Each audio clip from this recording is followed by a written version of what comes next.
I don't know if here. I did.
Good morning and welcome to the National Newspaper Publicists Association's Let It Be Known. And now that President Biden and House Speaker Kevin McCarthy have reached a debt limit deal, will Democrats and Republicans back the measure when they vote on it? We're going to discuss that and all the hangups that might come with it. Also, the woman who got Amanda Gorman's The Hill We Climb banned in Florida admits that she didn't even read the poem. And Vice President Kamala Harris became the first woman to deliver a commencement speech at West Point. We will discuss, also have a conversation this morning with the Vice President a little bit later today, a little bit later this morning, scheduled to speak with the Vice President. Bring me more on that tomorrow. And finally, back from Atlanta, where I had some interesting conversations with Austin's buddy, the former mayor and U.S. Ambassador Andrew Young, who talked about where the civil rights movement went awry. Hint, selfishness and losing support from the courts. We're going to talk about all that and more with Austin Cooper and, of course, Barrington Salmon. Good morning, guys. Morning. Others, how are you? Come on. Trying to stay awake. You're trying to stay awake. Liven it up. Some pep in your step. Once we get into the stuff, I'll start. Oh boy! I was off yesterday. That last night around 7 o'clock, I switched to my television to CBS to watch what's the show that comes on Sunday evenings? What's 60 Minutes? Yeah. 60 Minutes. 60 Minutes. And I'm like, where the hell is 60 Minutes? Oh yeah, it's not Sunday. It's Sunday. so that goes to see what kind of weekend I had. That's shit. You know, last week, Barrington, we were on the show, and a couple of our audience members really missed you. You know what they missed most about you? What? That bad language of yours. They were talking about bad. They were talking about your foul language. I said, man, do you have such a reputation? Well deserved, I guess. Well deserved. Well deserved. He's claiming it. I'm not gonna act like I don't. It was some other Barrington that was there talking. It was me. The blue looks good on you this morning. Thank you. Look at you. Got up, and I think you probably did that before Mimi got up, huh? No. So I was trying to give you credit, but of course, don't you know that I owe my sartorial splendor to Mimi? Barrington's like mine. Oh boy, Power 96 You know is what's interesting? Stacey thinks that everybody's like him. That he what do you mean? before he met his wife and all that stuff. I could take care of my own stuff before I met Mimi.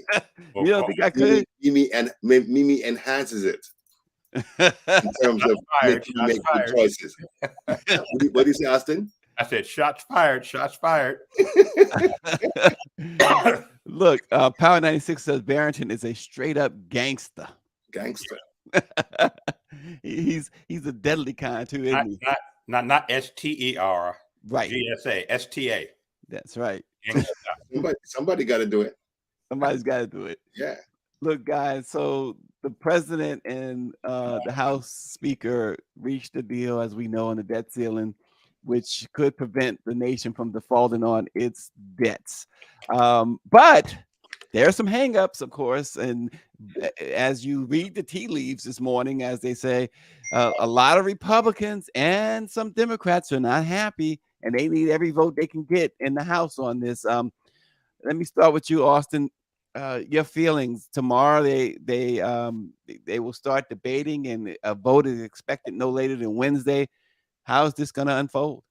Impossible to say. I am, glad, relieved that they did reach an agreement. I don't know that I ever felt that that we were going to default. I always knew that, I suspected, and I'm glad to see that even less than a week out, they have tentatively reached an agreement. But as you point out, this is an agreement with the right now, really with the president and Shalanda and his top, budget and economic officials. And this is an agreement between them and the speaker and his top economic official. Now is the real, is where the kind of gravy meets the meets the road, the pavement hits the road, in terms of whether the votes are actually there on both sides. I suspect that the president is in a little better shape in terms of getting the numbers that he needs. I know he's been talking daily with Hakeem Jeffries, the minority leader, but I'm not quite certain that that the speaker, is going to have the votes he needs. In fact, I'm pretty certain that he's going to need some Democratic numbers to to get across the finish line.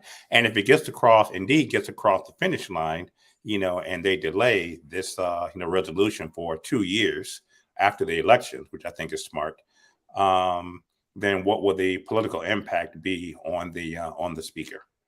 Well, the fact that you have members on both sides unhappy with the deal seems to signal that it must be a pretty decent deal, Barrington.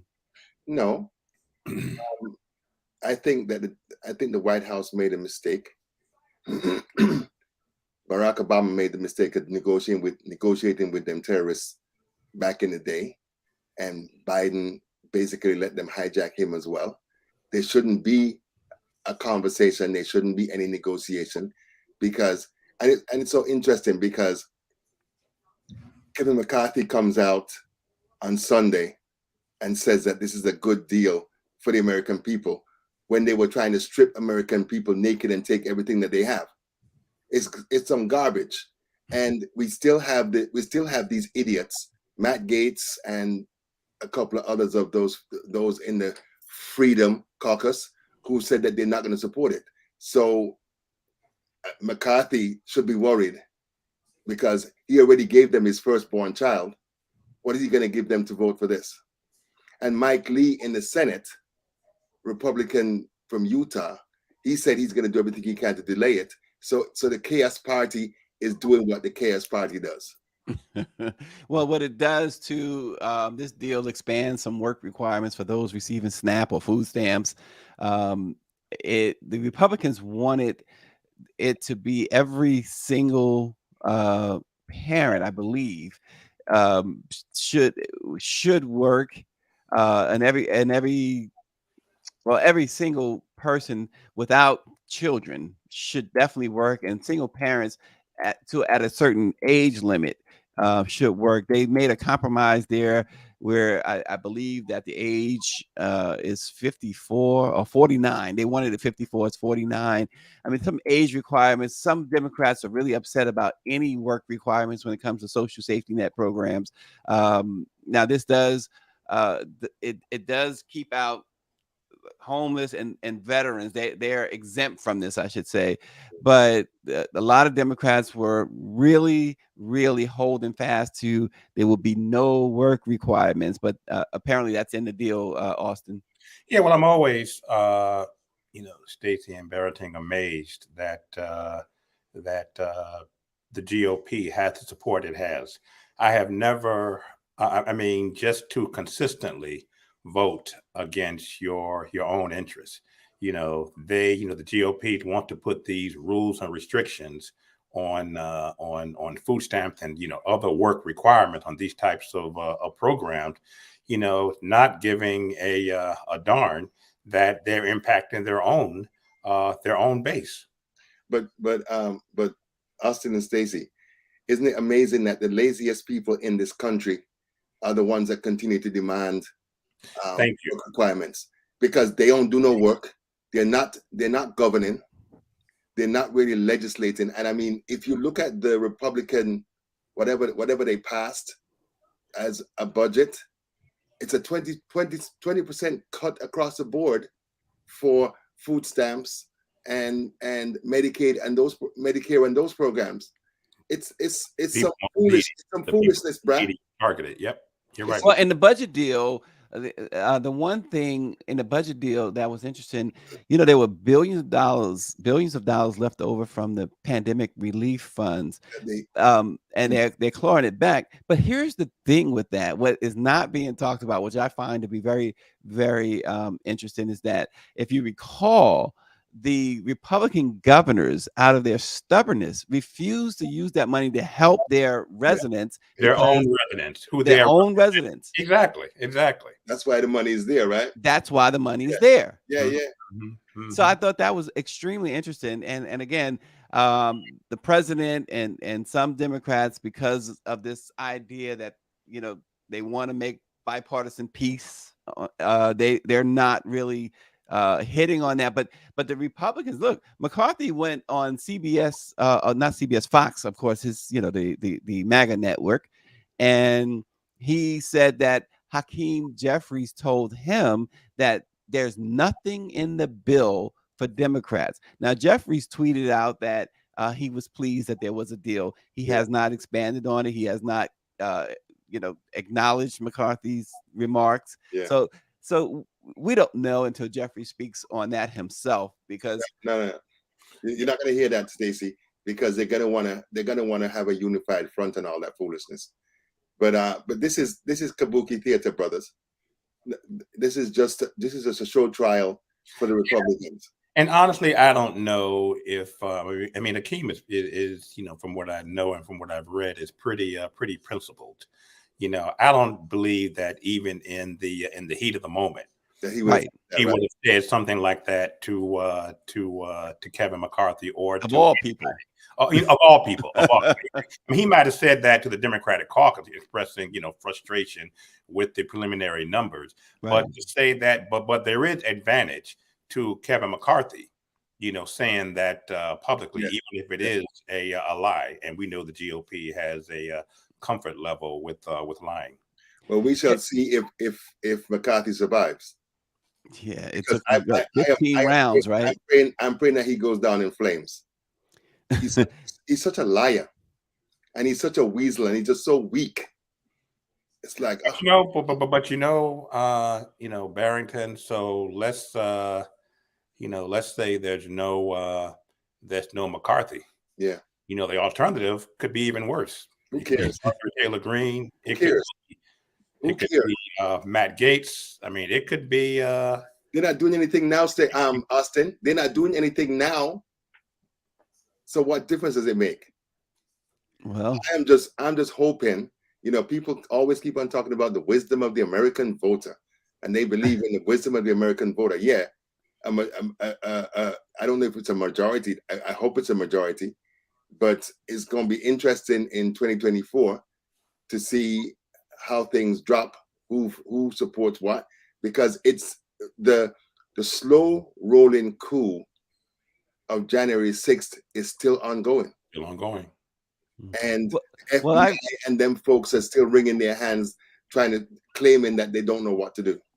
Well, I read a series of tweets from Chuck D, who and I couldn't go back and find Ice Cube. Maybe Ice Cube blocked me. Did Ice Cube block me? Yeah, I can't find what I can't find where he's making these statements. But I read a series of tweets from Chuck D. Others have been talking about it as well. But he was saying that he supports Ice Cube's purported statement of they need to run their own candidate. And Chuck said that the Hip Hop Alliance was formed in part to ultimately run their own candidate.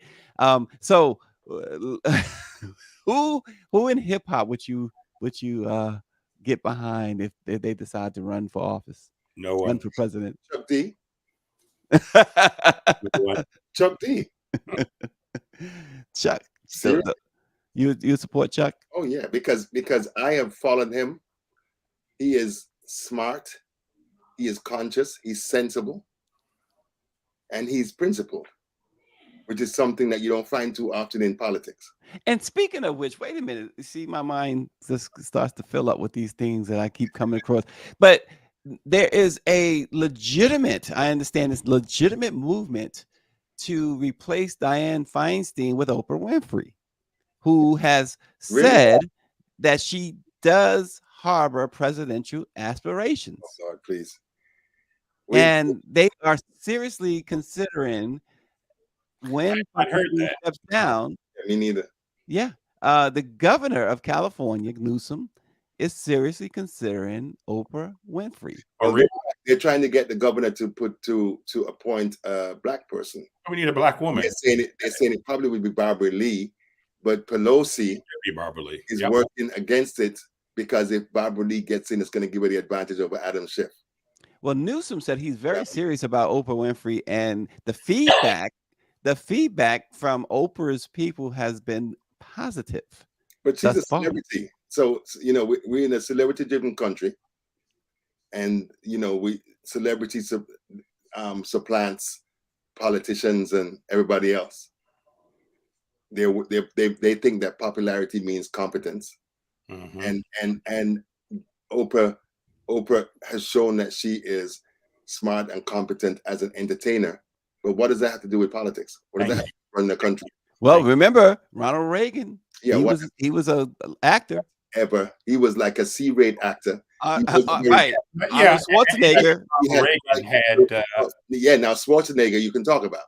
And the guy in Minnesota, the former wrestler, right? Oh, Jesse Ventura. Right. Yeah. So the precedent is, and look, Dr. Oz, an Oprah creation, nearly won the Senate out of Pennsylvania. Yeah, but you did follow the campaign, right?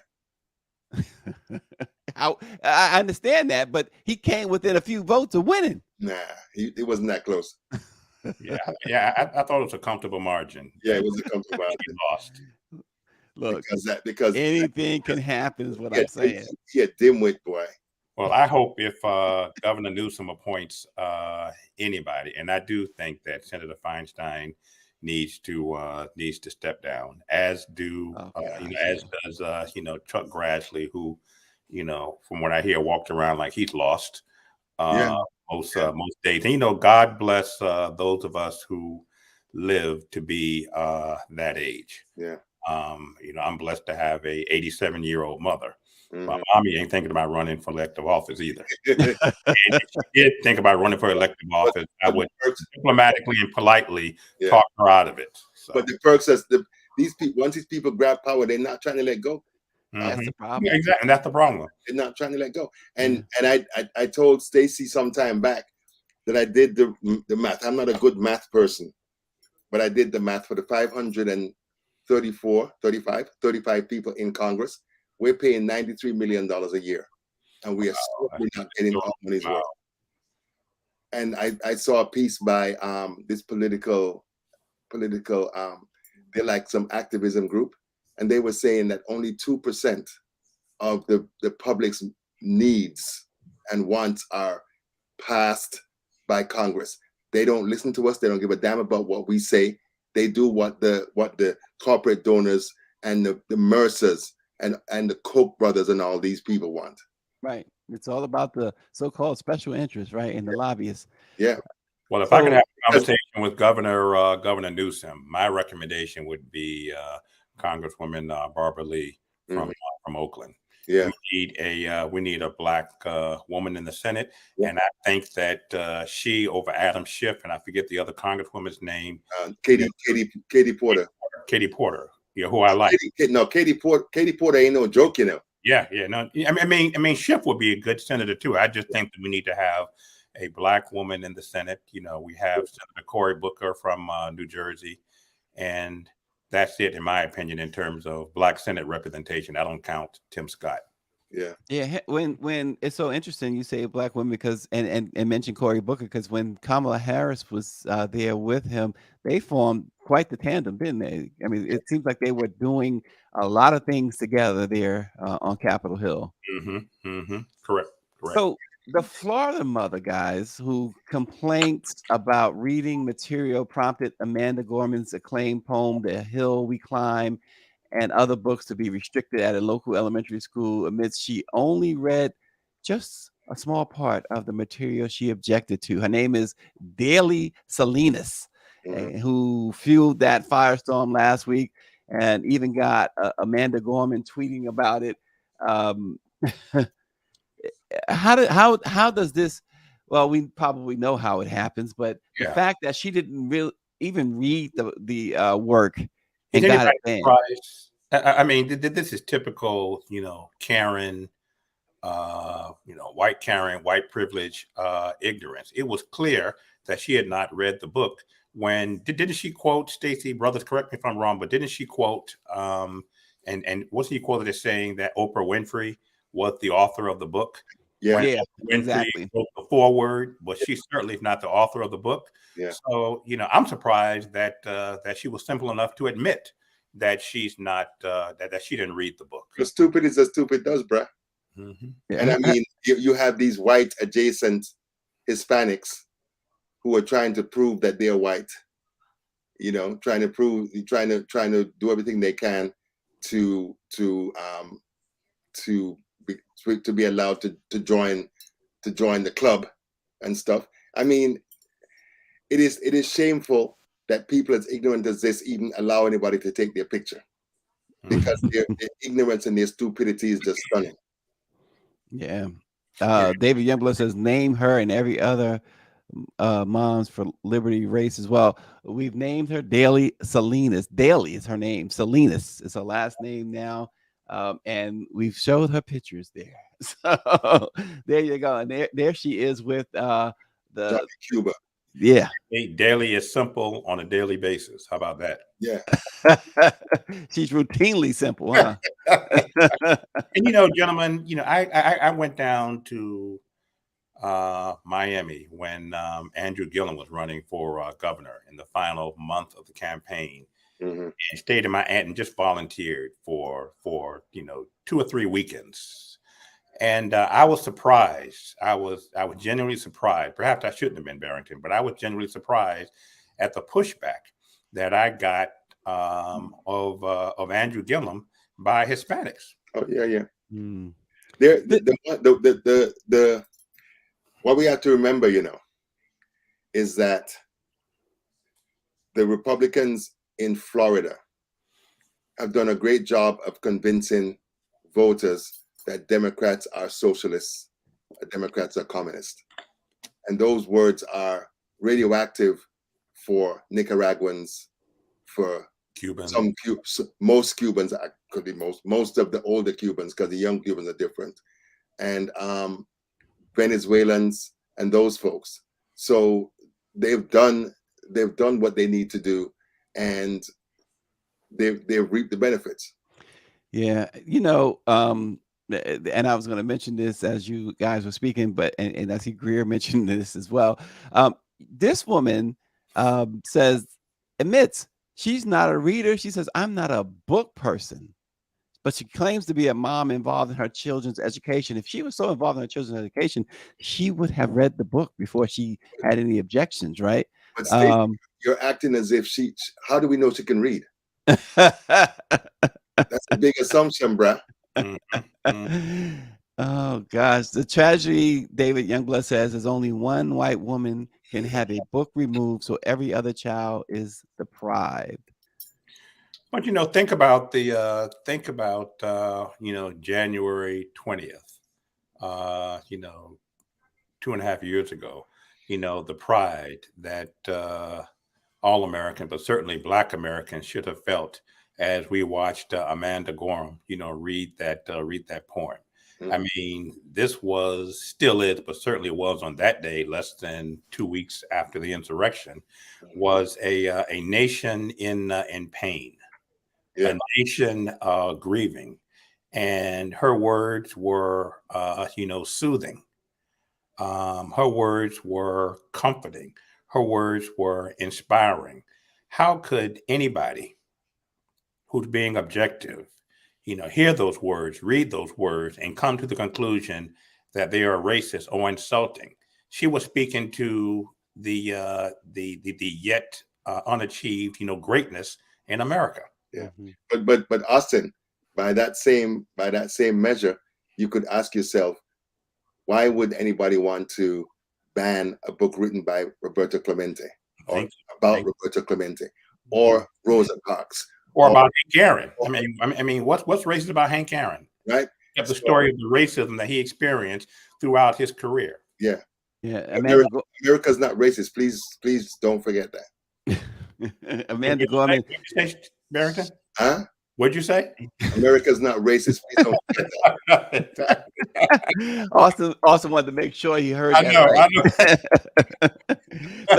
But they're claiming, the school is claiming that the book was not banned. It was only put in a different category. And Amanda Gorman said that it was, the school says it was restricted, I should say, and not banned, and that it remained available for middle school children. And Amanda Gorman says that for those claiming my book wasn't banned, just aged up, The Hill We Climb is an inaugural poem for the world, relocating it to older age group library shelves by its nature, bars younger and equally deserving generations from accessing said moment in history.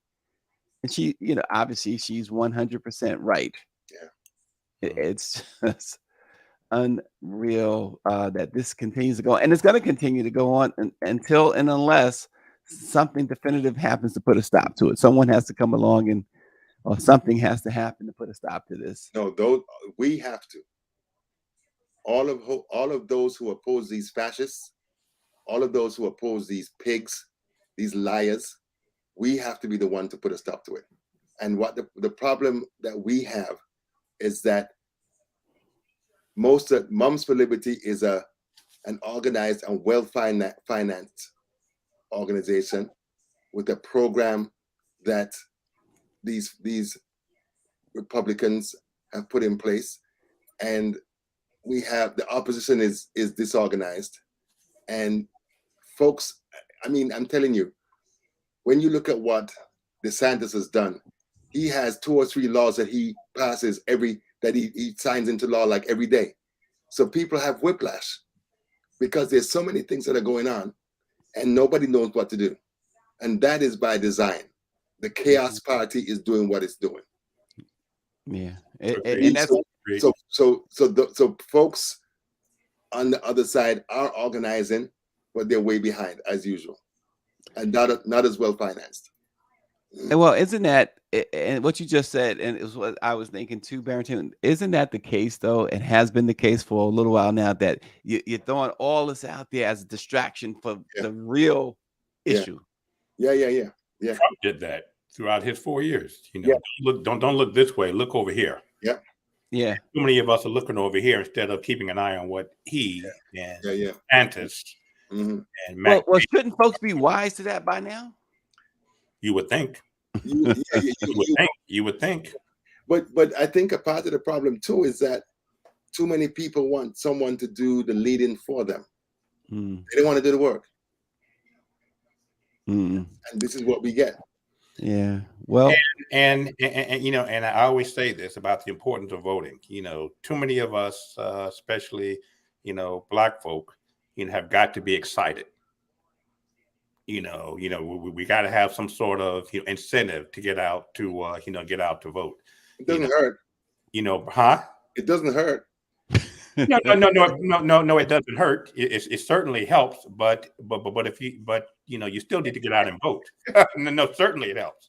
Certainly helps. Absolutely. Stacey, but the bottom line is, I may not be excited about Joe Biden. I may wish that there was we had options as Democrats, reliable, realistic options of beating Trump, but we don't. So to me, it's very simple. Trump or DeSantis versus Biden. And so, Austin, wait. If I'm hearing you correct, and certainly correct me if I'm wrong, you believe that Trump will defeat Biden next year? No, I don't. Oh, okay. No, but I don't. And to be clear, I don't think it's going to be a cakewalk for the for the president either. But to me, I don't have to be excited to vote.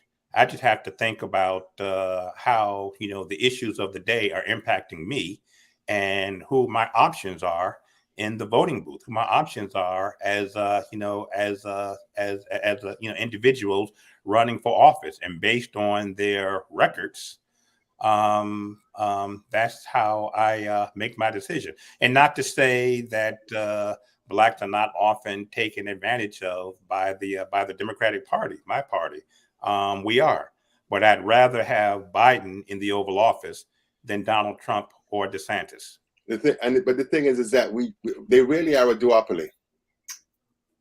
The Republicans are more dangerous. Absolutely, yes, sir. They're more overt. They're more overt because I've spoken to enough Democratic consultants and DNC people who happen to be non-white. And they talk about the stranglehold that white boys have on consultant gigs, on the direction of the party. Yes. And the stupidity of the Democratic Party is stunning as well, because they are still trying to chase Reagan Republicans who left them and who ain't never coming back. Yep. And they're chasing working class whites who don't give a damn about the Democratic Party. And they have a built-in constituency of Black people and Asians and Latinos, and they ignore them for the most part. They ignore Black people most of all. And it's funny because I spoke to a consultant last week, and she was saying that every time that they have conversations, whatever issues Black people have, they tell them that they need to wait because they're trying to appeal to suburban mothers and to other people who they believe what their demands and their needs are more important than Black people. How flaky suburban mothers can be. Oh yeah, we saw that in Virginia. Yep. Because they believe the lies. Have a good day. Because they believe. Bye, Mimi. Bye, Mimi. We love you. Where's our kiss this morning? Come close so I can kiss you. Not you. No. We're talking about Mimi. She's up there giving kisses goodbye. You talking about Mimi? Yeah. Come say goodbye. Goodbye, gentlemen. Hi, Mimi. I mean, this is just. Have a great day. We were having a serious discussion here, Mimi. A kiss so they'd be happy for the day. There we go. All right. Thank you. Yeah. Drive safe. Hey, I've never seen that on. I know. Did you see how Barrington just melted?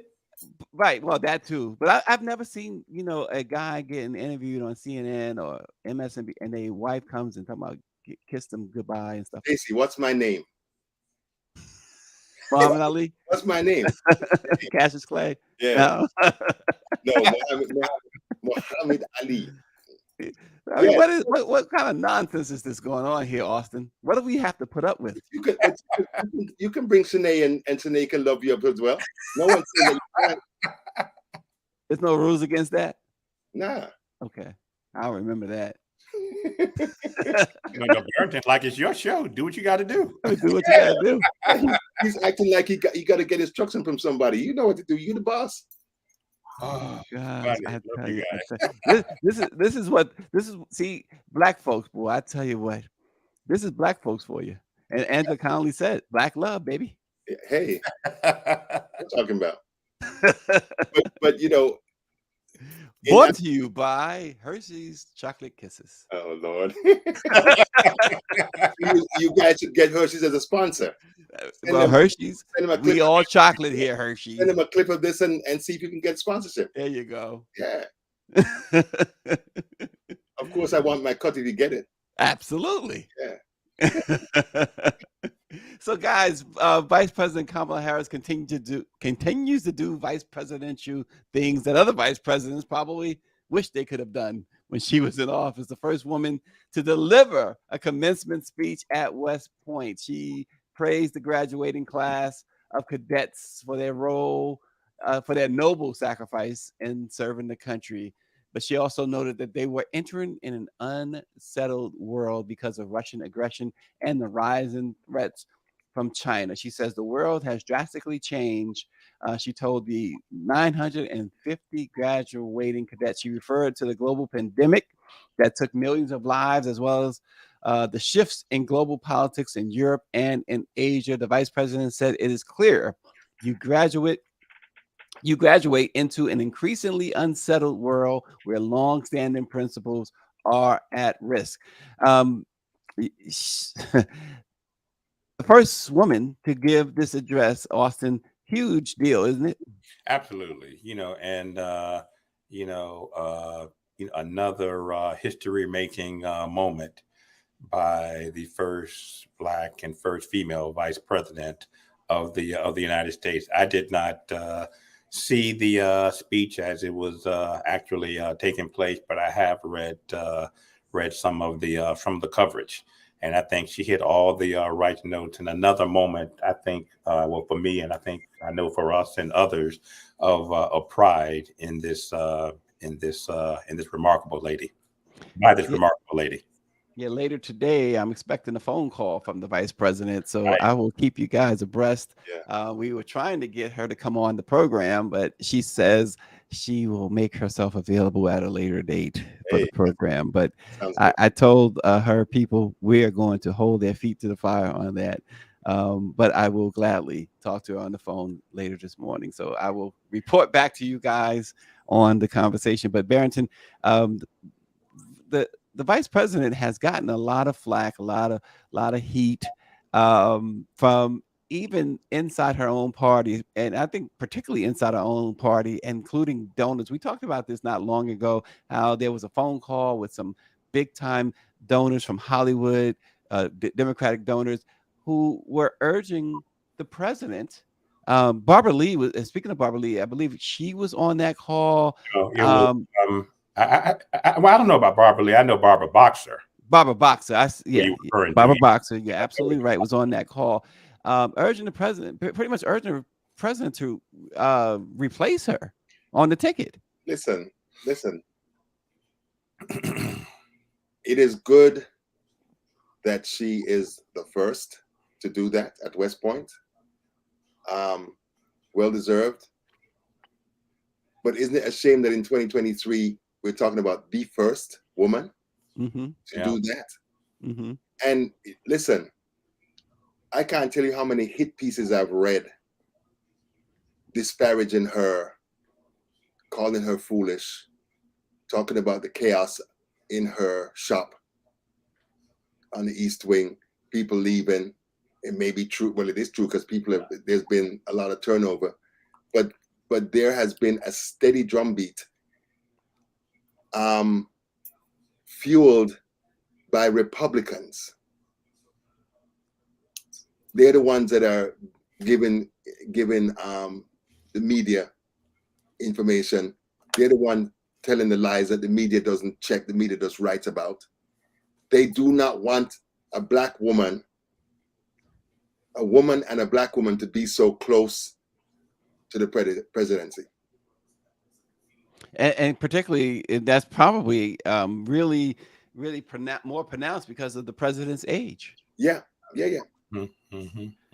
And that might be what scares them, which is another thing that you see the folks circling the wagons, the MAGA folks circling the wagons to be Trump's vice president for several reasons. His age being one, all of the criminal problems being two. But the other thing is that if he were to be reelected, he only has one term he can serve. Yeah. And so you have the Marjorie Taylor Greens and the Tim Scotts and others circling the wagons there. Of course, Tim Scott has announced his run for presidency, but we all know that he's not going to go hard at Trump in any way, shape, or form. So he's probably really bucking for vice president anyway. Yep. And hasn't one of those critics of the vice president been another, minority elected official, female governor, Nikki Haley, who has been very vocal in her, had come out and said that, a vote for Trump is going to be a vote for Kamala Harris. You mean 3% Nikki? Her. Yes. 3% minority lady, Nikki Haley, correct. Nikki Haley's a joke. Yeah. And the positions that she's taken, she's trying to, the question I keep on asking is that if you have Donald Trump running for re-election, why would it make sense does it make any sense for you to pattern yourself as a mini Trump? You should be carving a different lane. Tim Scott sounds like Donald Trump. Nikki Haley the only person that's not parroting what Donald Trump is saying is Asa Hutchinson. All the rest of them are up in Trump's. Don't say it. Cut. Greer go black. See, I held myself, which is foolish. And DeSantis, he looks like his campaign's already going down in flames, and it hasn't even really started. But I'm hoping that he stays around long enough to get kicked around by Donald Trump. As much as I despise Donald Trump, I despise DeSantis more. At least until the first debate. Oh yeah. He needs to be on stage so he can be skewered. Power 96 said Tim Scott, aka Mushmouth, announced his audition for vice president. Nikki Haley is worthless as a $3 bill. Yep. Wow, it's true. David Youngblood said he's all in on Kamala Harris. Yeah, So I mean, at the end of the day, that shows you how transactional some Democrats are as well. Because Biden wouldn't have won the presidency without Kamala Harris and what she brought. But now that they've ascended to the White House, they want to jettison her, well, which is what we always do. He would not have won without her a few years ago, and he certainly will not win without her now. Yeah. Yeah. Well, there's no question. There's no question that she's going to be on the ticket next year. Yeah. I mean, if she's not on the ticket, it would be because she's decided not to be on the ticket. No, she ain't going to do that. I think no, she's not going to do that. But I think she has certainly positioned herself where it is her call. It is not. It's no longer the party's call or the president's call. It's her call, I believe. But the thing too, brothers, is that I think that there's certain parts of Black support for the Democratic Party that is tenuous. Oh, there's no question about it. I've had a number of conversations with political experts, observers, consultants who say that there is really a significant dissatisfaction in some parts of the Black electorate because of the promises that Biden has made that have not been fulfilled. So I'm not sure how he's going to play that. but that certainly is an issue. Mhm. Okay. Well, yeah, it is an issue. You're absolutely right. David Youngblood says if Kamala is not on the ticket, black folks will be at a picnic, not at the polls. But but you're absolutely right. And I think the president, the White House certainly is well aware how tenuous things are, and I think even the little things is. So what happens is little things add up, right? And we all remember when LSU women's basketball team won, and Right. the president's wife, Dr. Biden, said what she said about inviting the other team, and we saw the other day when LSU visited the White House.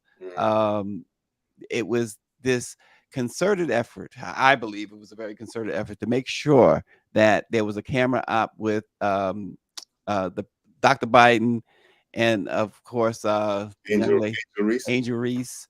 Yeah. They hugged. But then the reports were, and I missed it because I was out of town. Otherwise, I would have been at the ceremony. But the reports were that Jill Biden had very little to say during that. Jill Biden? Yeah, Jill Biden, Dr. Biden. Okay. But it's the little things. Little things really is what folks tend to, they add up, and folks tend to pay attention even to the smallest of things when it comes, particularly to this situation, like you said, with the some blacks being very tenuous in their support of the president. And this was one that a lot of people were upset.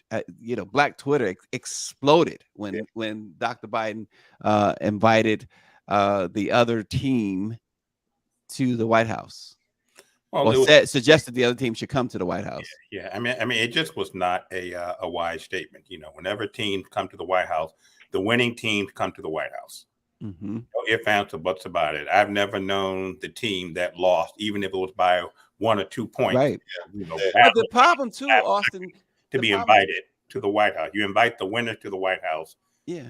In the story. The problem too is if you want to start setting that precedent of inviting both teams, in the grand scheme of things, it seems like there's nothing wrong with that. But the optics on that was extremely awful. It was extremely awful. Given the controversy, that made the optics crazy. Yes, exactly. Yeah. So that was a time, as someone said, who's that? Power 96. They told Dr. Biden to shut up and smile. That was the time to be quiet and smile. That was the time. But again, that just shows you. I just say all that it goes back to Barrington's point about how tenuous the black support is for the Biden presidency. That's right. And look, let's be real about it. There is a lot of things that this administration has accomplished for the black community. The HBCUs, it's been historic. And we talk about the debt ceiling earlier. Yeah. I will say this much: Ron DeSantis brought this out. It loathes us to give him any type of credit for being honest on something, but he brought out that Trump added $8 trillion or something like that to the debt, whereas this administration has cut into the debt. So, of course, we got the Supreme Court justice, the first black Supreme Court justice. Now you have the 2 top military folks, African Americans, of course, the black vice president, and not just those sort of perfunctory things. So you can stand up and say, look, this person's black, that person's black, but it's the policies, right, that they pushed, and some that they've gotten passed that have helped the cause of Black America. Particularly, you can't say enough about the funding they've given HBCUs, and really that was spearheaded by the HBCU grad herself, the Vice President Kamala Harris. Yeah. Mm-hmm. The thing is that when you look at, I think that we as African American, black people in America, we live in a very tenuous time. I use that word again, because as Dr. John Henry Clark said, black people have no friends. We can't depend on the courts to uphold the law and kick down the barriers to voting, kick down the voter suppression. They have turned their back on redistricting. They are prepared. The Supreme Court is preparing to consider affirmative action, and the word is that they're gonna kill that, right? So, and then what we're really dealing with, it's really interesting because it's not clear cut that the Democratic Party really supports African American issues. They do it when they almost have no choice. And so you look at the Senate, and the Republicans give Democratic senators cover because they don't push as hard for Black issues as they do. I mean, case in point for me is the Asian American hate bill. It took 200 years for them to pass the federal anti-lynching bill. Yep. And about 3 months for them to pass an Asian American hate bill. So we see very clearly what the party's about. So it's almost as if 1.5 political parties are against African Americans. Well, guys, we are running short on time, but I wanted to bring this up because this is, I'm sure, kind of near to Austin. Ambassador Andrew Young had a chance to visit with him last week. And he said some interesting things. You expect him to say interesting things, but the failure of lawmakers to get a current civil rights bill, the George Floyd Justice and Policing Act in particular, and an unbiased voting measure through Congress can be traced back to the obvious, the power grab made by conservatives, and the not so obvious, the murder of Dr. King back in 1968. The ambassador, who, of course, along with the late Representative John Lewis King and Reverend Abernathy, were the unquestioned leaders in the American civil rights movement. And he's credited the ambassador with his strategic negotiation skills that led to President Johnson signing both the Civil Rights Act of 1964 and the Voting Rights Act of 1965. He said that he believes that some of the damage done by the modern Republican Party, particularly to African Americans, are a result of individuals then, after King died, seeking their own advantage. He says, and I quote, "You get to 1969, after Dr. King's death, where everybody wanted to run for president. Shirley Chisholm, Dick Gregory, Eldridge Cleaver." He says there must have been 20 Black folks running for president. Not that they didn't have the right to do so. So nearly 40 years before, of course, Obama became the first Black president, Andrew Young said that he realized an African American could not win a presidential election. So what did they do? This, I thought, was really, really, really interesting. He talked about how down in Georgia with Leroy Johnson, who was a civil rights advisor, who became the first Black person elected to the Georgia General Assembly since Reconstruction ended. He talked about how they had this power.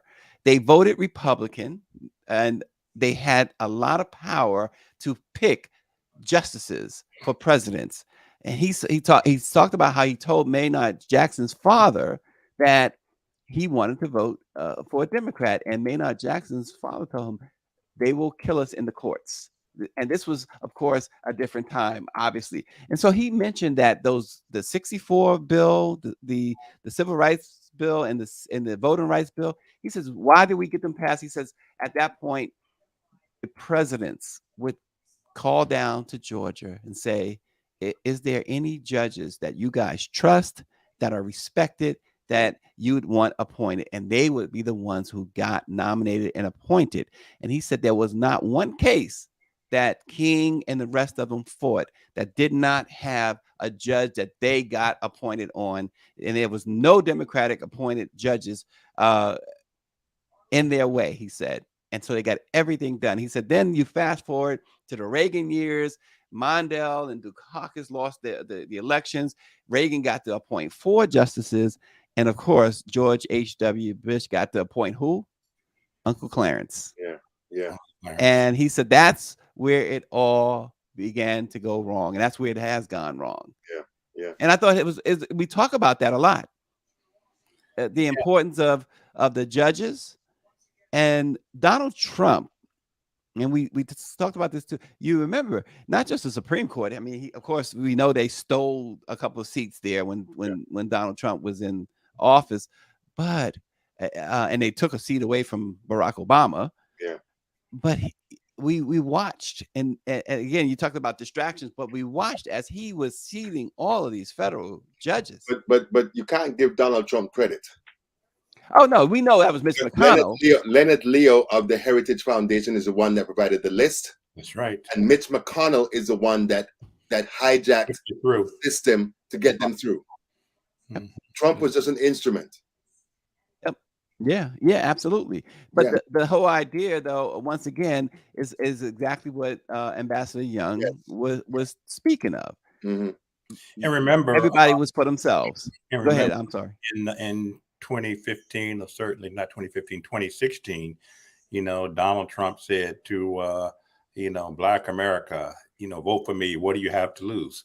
Well, it turns out we lost a lot and we're losing a lot for him having served as president for 4 years. I'm so glad, Stacey, you had a chance to spend time with, with Ambassador Young. As you referenced, I was blessed to work for him for 8 years at his consulting firm. Yeah, Good Works International. That focused on it was a lobbying firm that focused on Africa. So I was his VP for Government Affairs. But what a great guy. Even at 91, what a wealth of knowledge. Mm-hmm. And gentlemen, I'm a civil rights buff. So nothing I enjoyed more were and are those conversations where I could speak to him, about, behind the scenes, what was going on during the big moments of the civil rights movement. I mean, he remains an American treasure. He may have mentioned, Stacey, that he was just in Spain maybe 3 weeks ago, where he received that nation's highest honor from the prime minister or president. So I'm so glad you had a chance to spend time with him and to hear his thoughts and views on what's happening. One of the things that I always thought about, and I was so glad, I interviewed him one time before on the telephone. This was several years ago, and this topic didn't come up, but I wanted to bring it up. Don't remember exactly why I wasn't able to bring it up back then, but I got it. I made sure. I said, he's 91, not to be morbid, but how much longer does he have, and when will I get another chance to talk to him? Probably never. I had to bring up the Atlanta child murders case. And wrote a story about my conversation with him on that. And what I found, I didn't know this, and maybe Austin knew this, but he actually, the guy that's has been serving 41 years now, Wayne Williams. If you remember, there were 29 people murdered. 22 of them were children. 7 of them were adults. Wayne Williams was convicted of killing 2 adults. The child murders, in effect, went unsolved, but the investigators concluded that Wayne Williams did all 29 murders, right? And he's been appealing ever since. And last year, before she left office, Mayor Keisha Lance Bottoms ordered that case be reopened. And so they're investigating again. But one of the things, like I said, Austin may know this, but the ambassador told me that he knew Wayne Williams. He met Wayne Williams first when Wayne Williams was in middle school. Yeah. And Wayne Williams had developed this radio station in his home, which was across the street from the school, that won him a science prize. Wayne Williams got Ambassador Young to come over to the house to do an interview on the radio station. He talked about how strange it was. The parents, Wayne Williams' parents, was already senior citizens at this time. And Wayne was probably 12, 13 years old.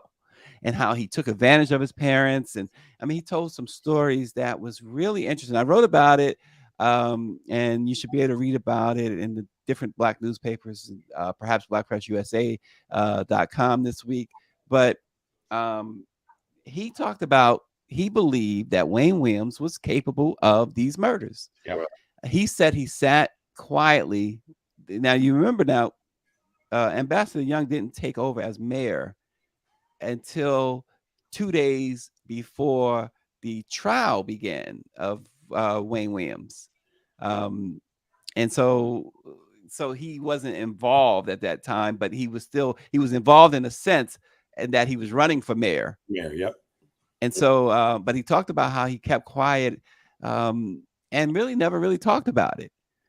And I thought it was so interesting, his perspective. He talked about one time where Wayne Williams, as a teenager, 16 years old, how big he was and how he took advantage of his father. He pushed his father down on the couch, sat on his father, took his car keys and told his father, he says, "I told you I'm taking the car tonight." Wow. Yeah. So he described a Wayne Williams that perhaps some people don't know. Mm. Mhm. So I just thought it was very interesting. Now, having said all that, even though the ambassador is good with, and I got an email after, in fact, the San Diego Voice and Viewpoint did run this story, so you can find it in the San Diego Voice and Viewpoint, my story on with the ambassador and the child murders. Because I got an email from the lead detective, lieutenant detective, just yesterday, Really? that told me he enjoyed reading that, and he's so glad that the ambassador believes they got the right man. Hmm. I was shocked at the email. I responded to the email. Nice. So is a lieutenant Arcangelo or something like that. I can't remember the name exactly. I saw the email. I was stunned. I looked it up. I said, "Oh, this is actually the guy." But he was very, very happy with the story. He says he's sharing it with all law enforcement. He's sharing that story Great. so Dr. John Warren, if you're watching, you're gonna get a lot of hits on that story in the San Diego Voice and Viewpoint. Kudos, but- Stacey. Kudos. Yep. Yeah, but I thought it was interesting. Now, having said all that, I still don't believe Wayne Williams act. If he did it, he didn't do it alone. Alone. Yeah. So that's my view on it. But you know, the ambassador has a whole lot more insight on that than I was a kid in school in New York. So he was running for mayor in Atlanta where it was happening. And you all remember how, I mean, I was growing up in Cleveland, but how it gripped the nation. Yeah. Not just Atlanta, it gripped the nation, those murders. Yeah. Oh, yeah. It started 2 years after the Son of Sam's murders in New York. Yeah. Yeah. And so, but this case, it was so frightening because it was happening. You know, Son of Sam, I think there were 8 or 9 victims of the Son of Sam. And the Atlanta child murder, it seemed like every day it was another body. Yeah. Yeah. And it was kids. It was black kids, poor black kids. Yep. And there's the story there. And that's one of the stories. But yeah, it was black, poor, and the manner of death was strangulation, among other things. Yeah. There was always strangulation involved. America is a killing fields, bruh. When I'm telling you, I went to when I was working for the Tallahassee Democrat in the early 90s, I went to an FBI seminar, like a 3-day seminar on serial killers. I don't think I slept for a month because they broke down the types of people that are serial killers. And I mean, people that look quote unquote normal. And when you think about the fact that they said like 64,000 black women and girls go missing every year, you have all these Native American women that have killed, murdered, and missing. Nobody really investigating. It's crazy. It's crazy. Yeah. Well, and so just to close it out, the chief, he was the deputy chief, Lou Arcangeli, and he let me know that the city of Atlanta has announced the upcoming unveiling ceremony for the Atlanta Children's Eternal Flame Memorial. The city of Atlanta forever remembers and honors the lives of the children slain during the quote Atlanta child murders. mourns the incalculable loss suffered by families of the victims and the city of Atlanta as a whole, offers eternal gratitude to those who aided in searches, recovery, and healing efforts, and illuminates the legacy that the tragic loss of young lives left behind. This is going to take place on Tuesday, June 27th at 10:30 a.m.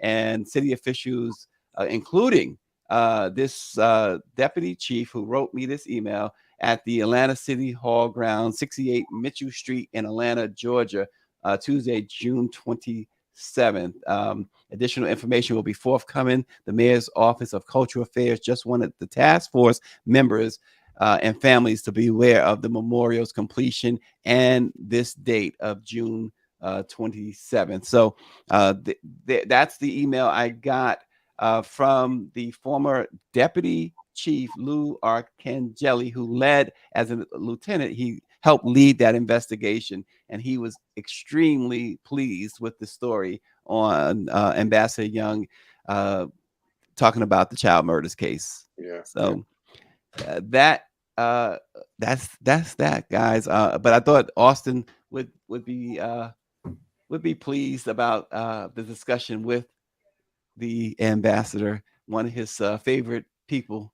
Absolutely. And you also saw one of my other favorite people. Oh my gosh, I did. Petra in Petra Hilarious. She is absolutely hilarious. Who is that? Petra, the ambassador's scheduler. She and I used to work together too. Oh, okay. Petra Yes. Marston. She works in the adjacent office. You got to go through her to get to the ambassador, and she's saying, "Keep it down out there." He said, what do you think this is? I said, well, listen.